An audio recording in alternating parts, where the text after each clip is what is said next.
Item Number: SCP-270. Object Class: Euclid. Special Containment Procedures: due to SCP-270's immovable nature, a structure has been built around it that outwardly appears to be a large farmhouse, henceforth called Outpost Delta. Outpost Delta is to be staffed with a minimum of trained personnel. Extensive records of SCP-270's ciphers are kept at Site-11. Extensive records of decoded ciphers are available in. If the security of Outpost Delta is compromised, SCP-270 is to be destroyed, along with all on-base records of verified or unverified information accumulated, and manuscripts outlining various encryptions SCP-270 has used. Description: SCP-270 is a nondescript black phone of mid-20th century make. There were no human populations exceeding people per square meters within a radius of the location of discovery, and SCP-270 itself was well hidden by surrounding native vegetation. The unusual properties of SCP-270 were apparent upon discovering that the power cord extended an indefinite length into the soil directly below SCP-270, despite which a steady voice was speaking through the earphone. Investigations regarding how long the cord is have since been officially discontinued. See Addendum 270-A. What makes SCP-270 of continued interest is the audio stream from the earphone, which has since been discovered to contain encrypted messages that are of value to the Foundation. Said ciphers are referred to as SCP-270-1. For the most part, SCP-270-1 consists of a mildly distorted human voice, see Addendum 270-B, speaking in a steady monotone, which has been recorded listing names, cryptic phrases, patterns of numbers, quotes, mangled quotes, strings of letters, incomprehensible words, sounds that cannot be produced by any known animal that continue for extended amounts of time. Unconfirmed languages have been distinguished to date, of which are reoccurring, monologues, nursery rhymes, leading to speculation as to whether or not the narrator is in fact human, etc. The following have also been recorded: melodies, periods of silence, which was stricken from the document, see Addendum 270-C, metallic scraping noises that have been looped and recalibrated so they play roughly in the same tune as several classical music tunes, and a handful of Morse code. Human screaming, various computer programming languages, every known language on Earth, including, in one incident, Pig Latin. Possibly of biological origin, condescending laughter, music played backwards, conversations that have evidently been recorded ranging from politically significant and extensively protected area to what was most likely an average household, discussing what grocery supplies to buy from the supermarket, static, ambient soundtracks, etc.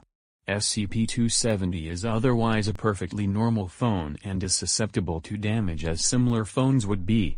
Disassembly has not uncovered the source of SCP-270's unusual properties. Speaking into SCP-270 has no effect on SCP-270-1. This was stricken from the document, currently disputed, refer to Incident 270-, in which attempts to decipher SCP-270-1 have yielded partial successes.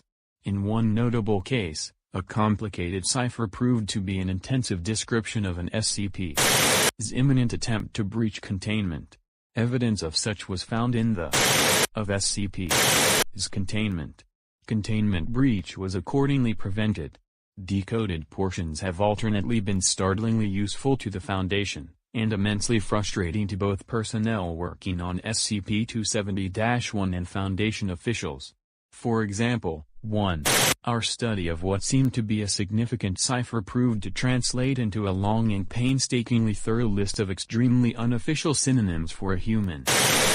Likewise, information gained from SCP-270-1 have both preventing a possible XK-class end-of-the-world scenario, and listed secret ingredients of Dr. S widely praised cherry pie.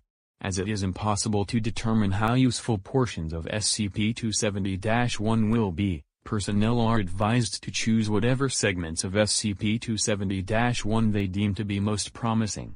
However, some portions of cipher are either too intricately encrypted for our most perspicacious personnel to decode, or indeed may hold no meaning at all.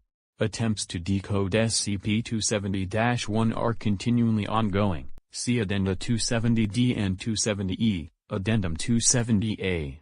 A probe was extended a total of meters along the wire before the maximum extension length was reached.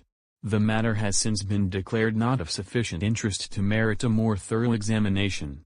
Addendum 270-B. As of military time, the unidentified female voice of SCP-270-1 stuttered for seconds before breaking down into what researchers described as disconsolate sobs, pleading to be. This continued for seconds before audio cut off abruptly to a minute excerpt of SCP-270-1 from. Immediately afterwards, SCP-270-1 proceeded as usual, the only noticeable difference being that the voice narrating SCP-270-1 was male. Addendum 270-C. Further examinations revealed that this was in fact not silence, but audio stimuli both too high or too low-pitched for human perception. Additional unidentified languages have been discovered upon supplying Outpost Delta with appropriate audio equipment. Addendum 270-D. As of late, SCP-270-1 has been becoming noticeably more difficult to decode. This includes utilizing more convoluted methods of encryption, loud background noises being added while the narrator is speaking, multiple voices speaking at once, and, in one case, loud, extremely personal details. Dr. who was visibly shaken by the event. Morale has since plummeted while stress levels have skyrocketed. A computer program has been coded in order to automatically decode portions of SCP-270-1. A recreation wing has been added to Outpost Delta. Addendum 270-E. Data Processor 270-1 has been discontinued. All attempts to electronically resolve portions of SCP-270-1 have thus far failed. Level 5 security clearance required. As of late, concerns have risen regarding the psychological states of personnel working on SCP-270. What I'm talking about, of course, are the natural issues that arise when you have a situation like this. Namely, putting a bunch of highly intelligent, motivated, tenacious people together and ordering them to solve a puzzle that may or may not have a solution. And telling them that lives may depend upon their success or failure. Recently, Dr. by some superhuman effort, cracked minutes worth of cipher that had been discarded by communal agreement as a dud end, resulting in the aversion of a end-of-the-world scenario. This has not been beneficial for the mental states of many personnel, as every dud they discard may contain information regarding an equally disastrous event. Since then, there have been rapidly emerging paranoia and or obsession-related disorders. Some personnel are beginning to insist that the most trivial details of the cipher contain important messages, others have not slept or eaten in days in their pursuits, and still others have suffered from psychotic breakdowns. Outpost Delta has since been supplied with more personnel in an attempt to spread the workload more thinly. However, the effects of having a few days of diligent work crumble into a dud, repeatedly, have proven to be an absolute disaster for morale and, at times, mental stability. Currently, we only have enough staff to decode roughly % of the cipher. So far, reassigning personnel after a month stay at Outpost Delta, applying Class A amnestics, and returning them to work on 270-1 at the end of a month period of low-pressure jobs has worked fairly well as a short-term solution.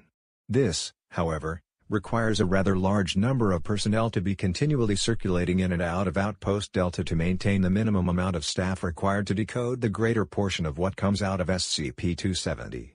In addition, long-term circulation through Outpost Delta has been shown to ingrain certain paranoid and obsessive mental behaviors that Class A amnestics don't wipe clean. Nature of SCP-270, this is exactly what it wants, if certain people are to be trusted. Disconcerting to said O5 member. Not in fact a method of safe communication between unknown entities, as originally hypothesized, but rather.